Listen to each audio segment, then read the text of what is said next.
I started playing video games at a really young age, and I've been attached to them ever since. As I grew older, I went on to experience several different stories and make several memories. And then one day in my teens, a movie was announced that made me aware of a subgenre of movies. Looking back, it wasn't really all that good, but the plot really intrigued me despite the convoluted story. The movie is called Stay Alive, and for those who haven't heard of it, it's basically about some friends who try to beat a horror game where if you die in the game, you die in real life. Ever since, I remember finding the premise of a killer video game interesting, so when they announced Choose or Die, I was kinda hyped. It also helped that Asa Butterfield, an actor who I grew to like quite a bit when I started watching Sex Education a couple years back, was revealed to be in the movie. If I'm being entirely honest, I wasn't planning on talking about Choose or Die this week. This was my backup of sorts, since I decided to postpone my video on Everything Everywhere All at Once due to not being capable of giving the movie the respect it deserves. So last night, I called my girlfriend on Discord and we decided to watch this movie, and honestly,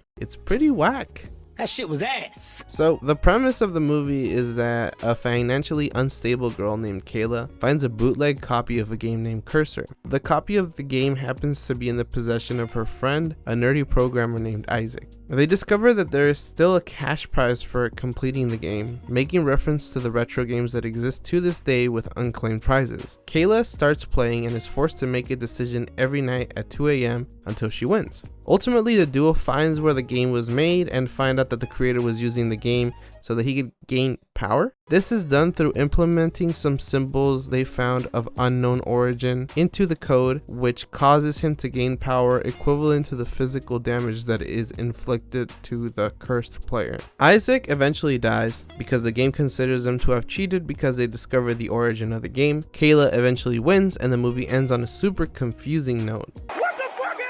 So the movie sucks. A lot of the acting is kind of bad. I mean, I'm sure the actors are doing their best, but when you're given such poor direction and a horrible script, it's understandable that they would underperform. I didn't really mention it, but there's this guy in the cold open who plays the game and is offered a way out as long as he makes copies of the game and spreads them. He agrees due to his wife and son having already been hurt by the game. The only reason I mention this is because the game decides to bring him back into the game for no reason. Kayla's last level is literally to kill him. Their fight is super weird too. It's like if you damage yourself, the other person gets hurt, so it turns into a race to unalive yourself as fast as possible. Anyway, once she wins, she gets like a cipher that she is able to use to unlock the power of the game. She immediately turns around and uses this to kill this drug dealer that was kind of blackmailing her throughout the movie. Then she is able to contact the creator, who we have been made to believe was nothing but evil, and they become allies. But she's ordering him that now they will only kill bad people. I guess she gives the orders now, despite him having more knowledge on the curse. But yeah, this movie sucks. Honestly, don't waste your time. It's boring, and although the idea was good, it was executed so poorly that it's not even worth watching. It's not even bad enough to be funny. Obviously, it's a nay from me, and since I'm sure some of you freaks will want to check it out anyways because you figure, oh, Subtle is probably exaggerating, there's no way it's that bad. The movie's on Netflix. Just don't blame me if you end up regretting it. There is one last thing that I want to mention. This kind of came up when my girlfriend and I started joking about the fact that Iola Evans, the actress who plays the lead Kayla, doesn't really seem like a main character.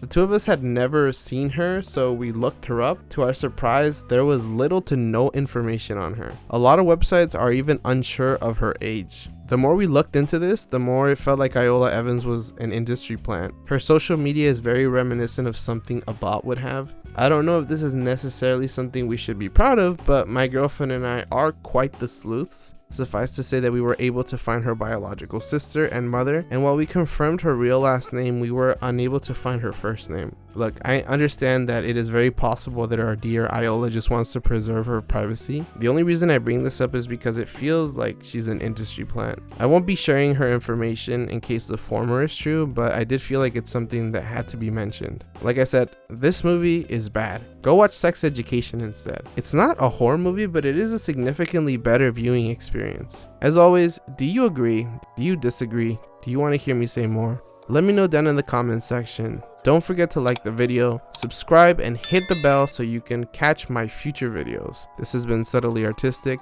Peace out.